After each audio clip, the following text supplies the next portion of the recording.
பணத்தினால் ஏமாந்தவர்கள். இன்னைக்கு அநேகருடைய வாழ்க்கையில பணம் பல பேர்கிட்ட ஏமாறுகிறோம். வேதம் சொல்லுகிறது, பண ஆசை எல்லா தீமைக்கும் வேறாயிருக்கிறது. இதை பார்த்து கொண்டிருக்கவங்க கூட அநேக பணங்கள் ஏமாந்து இருப்போம். இன்னைக்கு உலகத்தில் பணத்தை ஏமாற்றும் அநேகமாயிரங்க இருக்காங்க, நம்மளை சுற்றிலும் இருக்கிறார்கள். அதனால நான் ஏமாந்துட்டேன்னு சொல்லி அநேகர் சூசைட் பண்ணுறாங்க.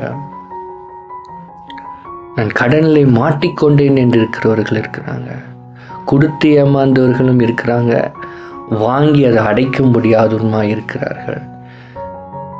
வாழ்க்கையில் இதில் கேட்டுக்கொண்டிருக்கிறவர்கள் சிலர் பணம் வாங்கிட்டேன் கொடுக்க முடியலேன்னு சொல்லி வேதனைப்படுகிறீங்களா? அதுக்கு தீர்வே இல்லைன்னு சொல்லி தவறான முடிவு எடுத்துடாதீங்க. முதலாவது, ஆண்டவரே, இல்லை யாராக இருக்கலாம், கிறிஸ்டினா இருக்கலாம், முஸ்லீமா இருக்கலாம், ஹிந்துவா இருக்கலாம், எல்லாருக்கும் தான். தவறான முடிவு எடுத்துடாதீங்க. உங்களுக்கும் ஆண்டவர் அதை கொடுக்கும்படி உதவி செய்வார். அதுக்கு ஒரு வழி என்னன்னா, அது யாருக்கு கொடுக்க வேண்டுமோ அவங்ககிட்ட போய் முதல்ல நல்மரணம் பொருந்துங்க. அவங்ககிட்ட போய் பேசுங்க. அது எப்படியா அவங்களுக்கு ஒரு நம்பிக்கையை முதல்ல கொடுங்க. இந்த சகோதரன் கண்டிப்பாக செஞ்சிருவார், தாமதமானங்கிற அந்த நம்பிக்கை கொடுப்பதுக்கு கண்டுபிடிங்க. அப்பொழுது உங்களுக்கு ஏற்ற நேரத்தில் அதை அடைப்பதுக்கும் கொஞ்சம் கொஞ்சமாக இதை தீர்ப்பதுக்கும் ஆண்டு உங்களுக்கு உதவி செய்வார். ரெண்டாவது, நாம் கொடுத்து விட்டு போராடிக்கிட்டு இருப்போம். அதிலே நம்ம என்ன முடிவு எடுக்கணும்? அவங்க கொடுக்காமலே இருக்கிறாங்க, எனக்கு நிறைய காரியங்கள் இருக்குதுங்கிற பிரச்சனையில நம்ம இருப்போம். தெய்வ சமூகத்தில் ஜெபிங்க, ஆண்டவர்கிட்ட ஜெபிங்க, கண்ணீரோடு ஜெபிங்க, பாரத்தோடு ஜெபிங்க. எனக்கு தெரிந்த ஒரு சகோதரர், நாங்கள் அவ்வாறு தான் இருக்கும்போது அந்த சகோதரர் எங்களுக்கு 2 வருஷமாய் கொடுக்கவே இல்லை. அவர் நிமித்தமாக எங்களுக்கு பேங்கில் பல வருஷங்களுக்கு முன்பாக தொந்தரவு, அவர் மூலமாய் அவர் அடைக்காதனால எங்களே தொந்தரவு பண்ணாங்க.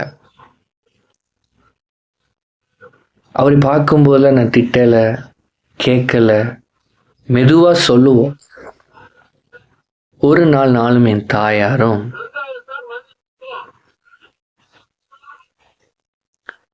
நானும் என் தாயாரும் போய் அவங்ககிட்ட சொல்லிவிட்டு இரவில் கண்ணீரோடு ஜெபிச்சோம்.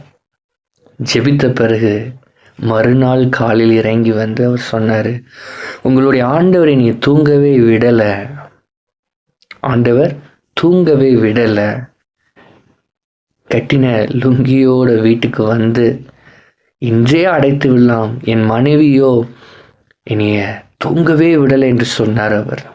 அவளும் புலம்பிக் கொண்டே இருந்தார். ஏதோ என்னுடைய வாழ்க்கை எனக்கு தூக்கமே வரவிடாதபடி ஆண்டவர் என்னோட பேசினார் என்று தேவனுக்கும் பயப்படாதவர், மனுஷனுக்கும் பயப்படாத ஒரு மனிதர் சொல்லி அன்றைய நாளே அதை தீர்க்கும்படி ஆண்டு உதவி செய்கிறார். இதை கேட்டுக்கொண்டிருக்கிறவர்களே, பண ஆசை எல்லா தீமைக்கு வேறாக இருக்கிறது. ஆகையால் இதை கேட்டுக்கொண்டவர்கள் எந்த சூழ்நிலை இருந்தாலும் கர்த்தர் உங்களுக்கு மாற்றத்தை கொடுப்பார், கர்த்தர் உங்களை ஆசீர்வதிப்பார். God bless you. Amen.